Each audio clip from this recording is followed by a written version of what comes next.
तो last class क्या पढ़े थे? न्यूमेरिकल्स किए थे ऑन द बेसिस ऑफ क्या कंजर्वेशन ऑफ मोमेंटम, है ना। आज हम देखेंगे इक्विलिब्रियम ऑफ फोर्सेस। ठीक है, छोटा सा टॉपिक है और समझना है और न्यूमेरिकल्स करना है। इसमें बहुत अच्छे न्यूमेरिकल्स होते हैं। ठीक है,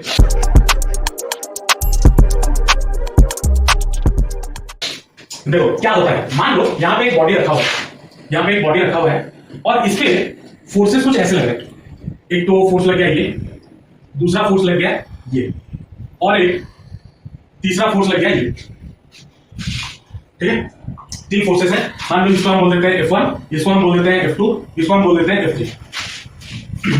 यहाँ पे जो ऑब्जेक्ट है मान लो उसको नाम दे देते हैं O। ठीक है, अब इस O पे जो तीन फोर्स लग रहे हैं, ठीक है, इस O पे जो तीन, ये O मूव कहां करेगा?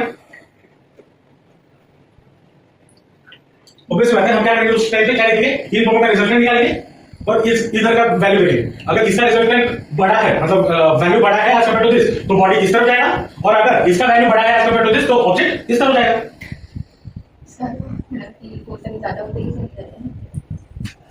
इस पे देखो, यहां पे मान लो इसका रिजल्टेंट, यहां पे एक फोर्स आया F4, ठीक है, F4 फोर्स आया। अगर मेरा F4 बड़ा है F3 से, तो बॉडी कहां जाएगा? इस तरफ कैसे जाएगा? आपको मैं पकड़ रहा हूं, वो पकड़िए, मैं ज्यादा फोर्स लगा के खींच रहा हूं, आप कहां होगे? उधर जाओगे? मेरे रहोगे ना, कहां जाएगा? F4 बड़ा है एज कंपेयर टू F3, तो उस तरफ जाएगा। और अगर F3 बड़ा हुआ एज कंपेयर टू F4, तो बॉडी इस तरफ आएगा। लेकिन हम कब बोले, कब ऐसा कंडीशन होगा जब ये बॉडी मूव नहीं करेगा, जब ये रिजल्टेंट फोर्स और ये फोर्स इक्वल हो जाए, तब ये मूव नहीं करेगा, है ना। तो इक्विलिब्रियम के लिए आज का जो टॉपिक है वो है इक्विलिब्रियम। अब देखो, एक बॉडी पे तीन अलग अलग फोर्स लगा है, इन तीन अलग अलग फोर्सेस को हम बोलते हैं कंकरेंट फोर्सेस। क्या बोलते हैं? Concurrent forces. समझे कंकरेंट फोर्सेस क्या है? एक बॉडी पे अगर अलग अलग फोर्स लग रहे हैं तो उसको हम बोलते हैं कंकरेंट फोर्सेस। और इक्विलिब्रियम ऑफ कंकरेंट फोर्सेस कब बोलेंगे? जब तीनों फोर्स लग रहा हो लेकिन ऑब्जेक्ट अपने जगह पे ही हो, टच ना हो, उसका पोजीशन चेंज ना हो, या फिर हम ऐसे बोल सकते हैं स्टेट ऑफ रेस्ट या स्टेट ऑफ मोशन चेंज ना हो, उस कंडीशन को हम बोल सकते हैं कि वो इक्विलिब्रियम में है। समझे या नहीं समझे? तो आज ये इसका हेडिंग क्या होगा? Equilibrium of concurrent forces. इसका स्टेटमेंट लिख लो, जो मैंने बोला वही यहां पे लिख दिया है। क्या? जो फोर्सेस सेम पॉइंट पे एक बॉडी पे एक्ट कर रहा है उसे हम बोलते हैं कंकरेंट फोर्सेस। और नेक्स्ट क्या लिखा है? When the number of forces act on a body at the same point and the net unbalanced force is zero. मतलब जो नेट फोर्स होगा इस पे जो लगा होगा वो अगर जीरो हो जाए, मतलब इसका रिजल्टेंट और इसका रिजल्टेंट और दोनों ऑपोजिट डायरेक्शन में है, तो अगर उनका नेट फोर्स जीरो हो जाए तो body will continue in state of rest या फिर uniform motion along a straight line and is said to be in equilibrium. समझे? चलो अब आते हैं इस डायग्राम पे। अगर मैं इसका रिजल्टेंट निकालना चाहूं, तो मैं क्या कर सकता हूं? इसको थोड़ा छोटा कर, क्या कर सकता हूं? एक तो मैं ये ड्रॉ कर दूंगा और एक ये ड्रॉ कर दूंगा, होगा या नहीं होगा? और इधर से इसको ज्वाइन कर दूंगा। तो पैरेललोग्राम लॉ के हिसाब से this diagonal should be equal to F1 plus F2, है ना। अगर मतलब parallelogram law F1 plus F2 ये रिजल्टेंट होना चाहिए उसका, है ना।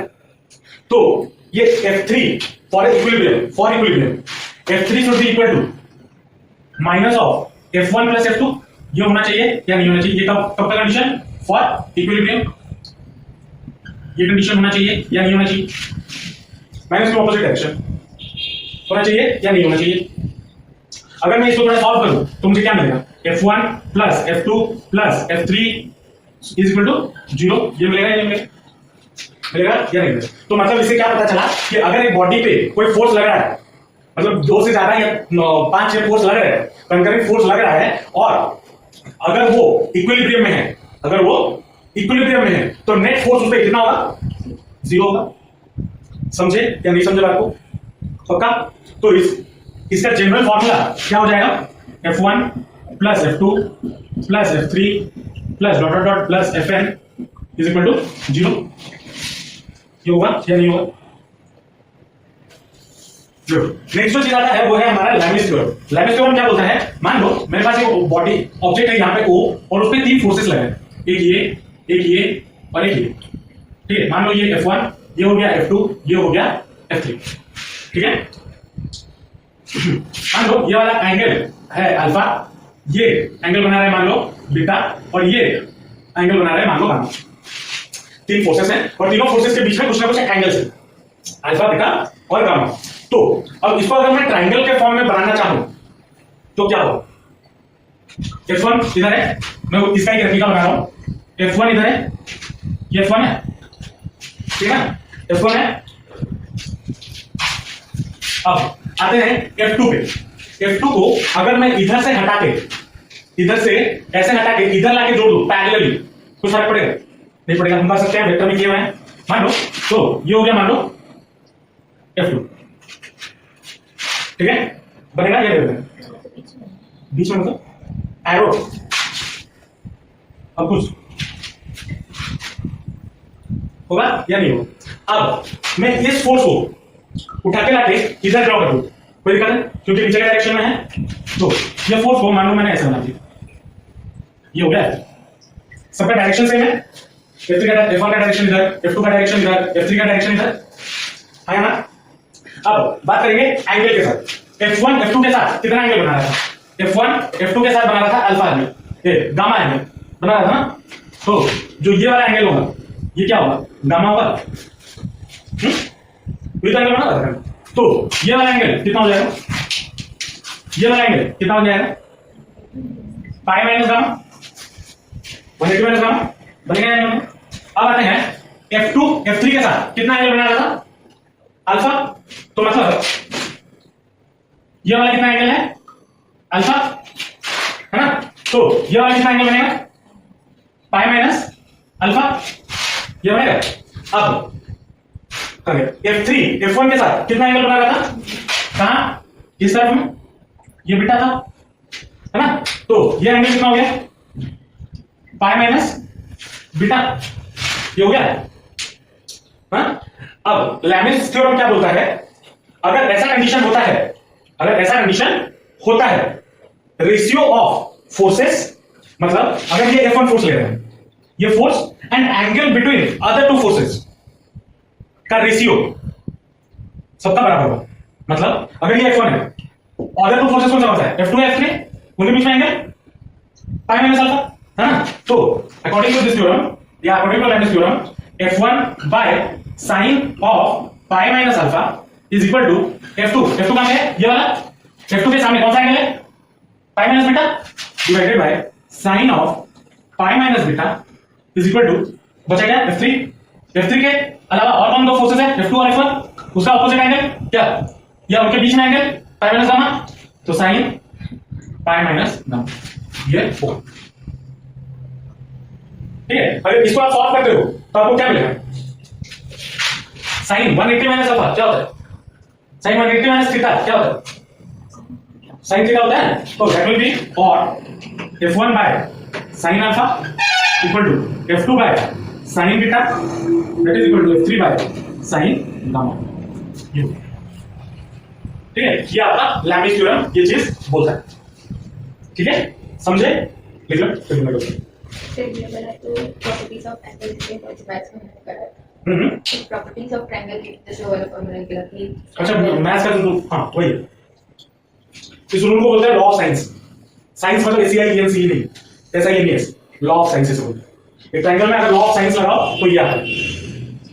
चलो अब आते हैं इसके क्वेश्चंस पे, हमें कैसे क्वेश्चन मिल सकते हैं एंट्रेंस में। इसके बेसिस पे बहुत अच्छे अच्छे क्वेश्चन मिलते हैं, और जब हम और आगे चलेंगे पुली वगैरह देखेंगे वहां पे भी इसका कॉन्सेप्ट का यूज हम करने वाले हैं। देखो क्वेश्चन क्या बोला है? A mass of 6 kg is suspended by a rope of length 2 metre from a ceiling. ठीक है, मान लो ये हमारा सीलिंग है और उसमें से यहां तक जो रोप है वो 2 मीटर का है। अब मैं ऐसा रोप क्यों बनाया हूं, आगे क्वेश्चन पढ़ने में समझ में आएगा।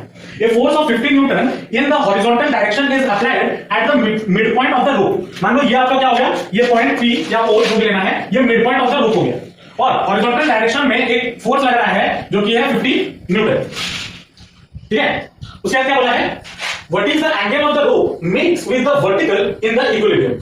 मतलब वर्टिकल के साथ वो कितना एंगल बना रहा है। अब इस रोप पे कितने फोर्सेस लग रहे होंगे, चलिए बताओ। तब ये तो हो गया, ये 1 मीटर है और ये भी 1 मीटर है।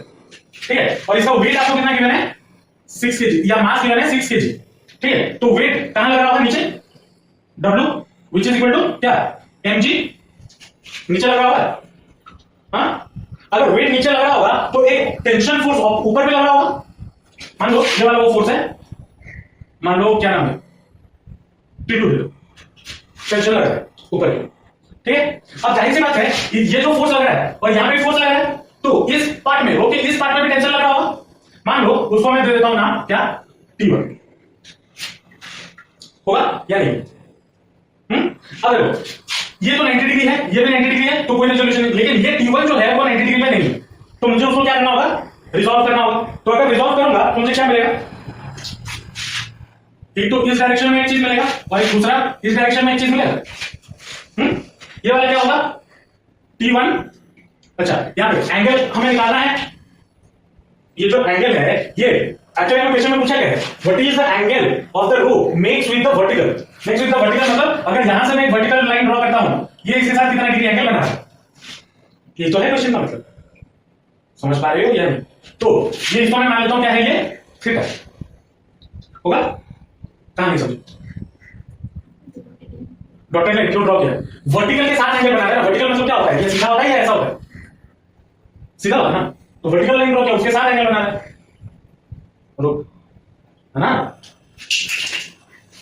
अब अगर ये थीटा है तो ये वाला एंगल कितना होगा, थीटा होगा, नहीं होगा। तो ये वाला फोर्स कितना हो जाएगा, जो इसको मैंने तोड़ा दो कंपोनेंट में, तो ये वाला कितना हो जाएगा, अगर ये थीटा हुआ तो ये क्या, ये T1 cos थीटा नहीं बनेगा? और ये वाला क्या, ये T1 sin थीटा नहीं बनेगा? बनेगा या नहीं बनेगा? यहां पे फोर्स इस पॉइंट पे लगा है। अब मुझे, मेरा मोटिव क्या है, मुझे ये थीटा निकालना है ना। यहां तक किसी को कोई डाउट नहीं? पक्का डायग्राम कैसे बनाना है समझ गए? हाँ चलो, अब मुझे क्या निकालना है, एंगल, है ना। तो यहां पे अगर मैं देखूं, ये जो T1 sin थीटा है, ये जो T1 sin थीटा है, that should be equal to 50 newton by equilibrium. Equilibrium के हिसाब से ये T1 sin theta should be equal to 50 newton. तो हम यहां पे क्या लिख सकते हैं, T1 sin theta is equal to 50 लिख सकते हैं या नहीं लिख सकते? और ये जो T1 cos थीटा है, ये किसके बराबर होगा, mg के बराबर, नीचे आ रहा है। तो T1 cos theta should be equal to कितना, 6 into 10 मतलब 60। 6 into 10 क्यों किया, ये मास गिवन है 6 kg और यहां पे बोला है kg इक्वल टू 10, तो 60 mg होगा या नहीं होगा, होगा। अब अगर मैं इन दोनों इक्वेशंस को डिवाइड कर दूं, क्या कर दूं, डिवाइड कर दो, तो मुझे क्या मिलेगा, T1 by T2 T1 sin theta by T1 cos theta equal to 50 by 60, ये मिलेगा। T1 gets cancel, sin theta by cos theta क्या होता है, tan theta which is equal to कितना हो गया, 5/6 हो गया। तो theta will be equal to कितना, tan इनवर्स 5/6, ये हमारा रिक्वायर्ड आंसर है। ये वाला क्वेश्चन है, डायरेक्ट स्ट्रेट फॉरवर्ड क्वेश्चन है, बोला है find determine the tensions T1 and T2 in the strings in the given figure. ये फिगर गिवन है, ये एक रस्सी है, ये एक रस्सी है, और T1 और T2 हमें निकालना है, ठीक है। चलो कैसे निकालें, अब देखो ये वाला फोर्स परपेंडिकुलर तो है नहीं, तो इस फोर्स को या T1 को मैं रिजॉल्व कर सकता हूं ना। अगर ये 60 हुआ, अगर मैं यहां से एक वर्टिकल लाइन ड्रॉ करता हूं और यहां से एक वर्टिकल लाइन ड्रॉ करता हूं, ये दोनों पैरेलल हैं, और यहां से एक वर्टिकल लाइन ड्रॉ करता हूं, तो ये अगर 60 हुआ तो ये कितना होगा, 60 डिग्री हुआ, पक्का। तो इसको अगर मैं रिजॉल्व करता हूं इस T1 को, तो एक जाएगा इस तरफ और एक जाएगा इस तरफ, तो ये वाला क्या होगा, T1 cos 60 डिग्री, और ये वाला क्या होगा, T1 sin 60 degree. T1 sin 60 degree होगा या नहीं होगा? हाँ साइन नीचे होता है, जिसके साथ थीटा होता है वो उसके साथ cos होता है। हाँ तो अब क्या हो जाएगा, बस दोनों को इक्विलिब्रियम में लाना है, इक्विलिब्रियम में लाना है मतलब T1 cos 60 degree, T1 cos 60 degree is equal to क्या होगा, T2, T1 cos 60 degree equal to T2, और T1 sin 60 degree equal to 4 kg weight given है, मतलब ये मास गिवन है, ठीक है। तो क्या होगा, 4 into 10 या 4 into 9.8, जो भी करना है करो, तुम्हारा मन तुम्हारी खुशी, ठीक है। तो T1 sin 60 is equal to कितना, 4 into 10 मान लो, तो ये हो गया आपका 40 डिग्री, 40 हो गया, दो इक्वेशन में गया। अब अगर मैं इस वाले इक्वेशन से मान लो ये इक्वेशन 1 और ये इक्वेशन 2, इक्वेशन 2 से T1 कितना हो जाएगा, T1 will be equal to 40 by sin 60 कितना होता है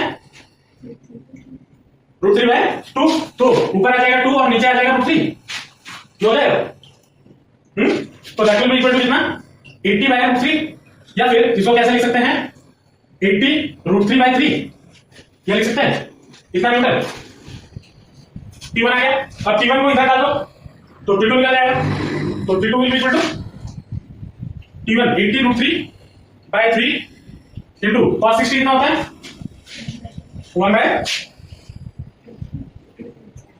1/2 which is equal to 40√3/3 Newton. हो गया आपका आंसर, समझे?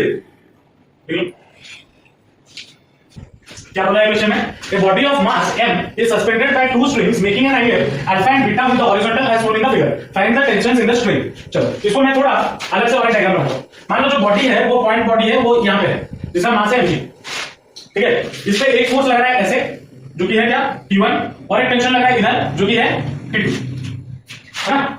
अब अगर मैं यहां से एक लाइन ड्रॉ करता हूं जो कि पैरेलल होगा इसके साथ, मतलब अगर मैं यहां पे एक ऐसा लाइन ड्रॉ करता हूं, ठीक है, पैरेलल है, तो अगर ये बीटा हुआ तो ये कितना होगा बीटा, अगर ये अल्फा हुआ तो ये कितना होगा अल्फा, होगा या नहीं होगा। तो वैसे ही यहां पे ये वाला एंगल कितना हो जाएगा बीटा और ये वाला एंगल कितना हो गया अल्फा, होगा या नहीं होगा, होगा। और नीचे की ओर और एक फोर्स लग रहा है जो कि क्या कितना है mg, होगा या नहीं होगा, होगा। अब अगर मैं इस T1 को रिजॉल्व करूं तो मुझे क्या मिलेगा, एक तो ये मिलेगा और एक ये मिलेगा, और यहाँ पे अल्फा है तो ये क्या हो जाएगा T1 cos अल्फा और यहाँ पे क्या हो जाएगा T1 sin अल्फा, होगा या नहीं होगा। वैसे ही यहाँ पे ये बीटा है तो ये क्या हो जाएगा T2 cos बीटा, और इसका भी इधर साइन वाला लगेगा तो T2 sin बीटा लगेगा या नहीं लगेगा, होगा। अब यहाँ पे अगर हम देखें तो ये T1 cos alpha should be equal to T2 cos beta for equilibrium होना चाहिए, तो T1 cos alpha should be equal to T2 cos beta for equilibrium, होगा या नहीं होगा, होगा। चलो तो अब आते हैं इस पे, ये हो गया किसका हॉरिजॉन्टल कंपोनेंट। अब आते हैं वर्टिकल कंपोनेंट। वर्टिकल कंपोनेंट में क्या होगा T1 sin alpha plus T2 sin alpha sin beta is equal to mg, ये होना चाहिए, होगा। अब देखो यहां से अगर मैं T2 का वैल्यू निकालूं तो T2 will be equal to कितना इस इक्वेशन में से T1 cos alpha by cos beta, ये होगा।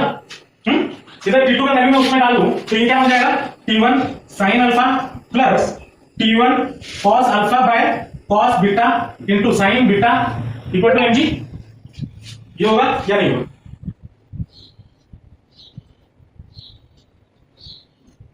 होगा।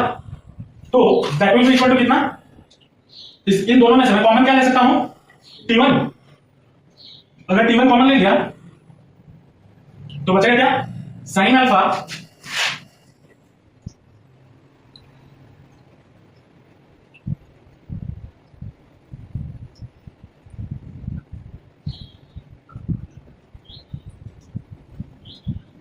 sin अल्फा प्लस ये कितना हो जाएगा sin by cos alpha into tan beta equal to mg, ये बनेगा।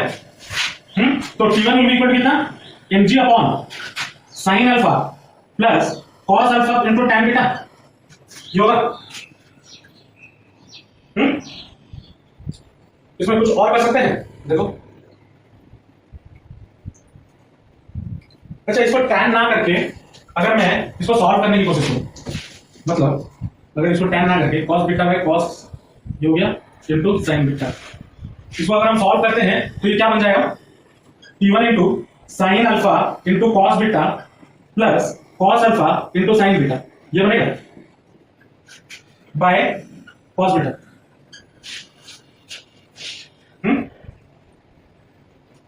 बनेगा। तो T1 will be equal to कितना mg cos beta divided by ये वाला फॉर्मूला क्या है sin alpha sin cos beta plus cos alpha sin beta, sin alpha plus beta का फॉर्मूला है sin a प्लस b, होगा। ये हमें क्या मिल गया T1 मिल गया।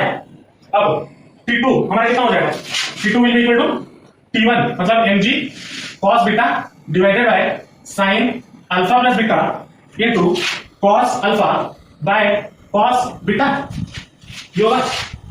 इसमें से कुछ कैंसिल होगा, cos बीटा कैसे कैंसिल, तो बचा कितना mg cos alpha bye sin alpha plus beta या फिर t2, दोनों निकालने के लिए बोला था, t1 ये रहा और t2 ये रहा, ये क्वेश्चन में पूछा था। लिख लो। अगर इसमें न्यूमेरिकल्स में कोई मतलब वैल्यूज में भी आ जाए तो you can use this one as formula, लेकिन कैसे करना है अगर वो समझ गए तो फॉर्मूला रखने की जरूरत नहीं, कैसे हुआ अगर वो कर ले समझ लिए तो सब सही, समझे। तो ये थे कुछ क्वेश्चंस, बुक्स से जाके क्वेश्चन सॉल्व करना, ठीक है, मजा आएगा करने में। अभी तो शुरू हुआ है, नेक्स्ट हम फुली में जाएंगे, नेक्स्ट क्लास, ठीक है, मूविंग बॉडी या कनेक्टेड बॉडी उसमें जाएंगे, उसमें और मजा आएगा, ठीक है। चलो आज के लिए इतना करते हैं, मिलता है नेक्स्ट क्लास। बाय।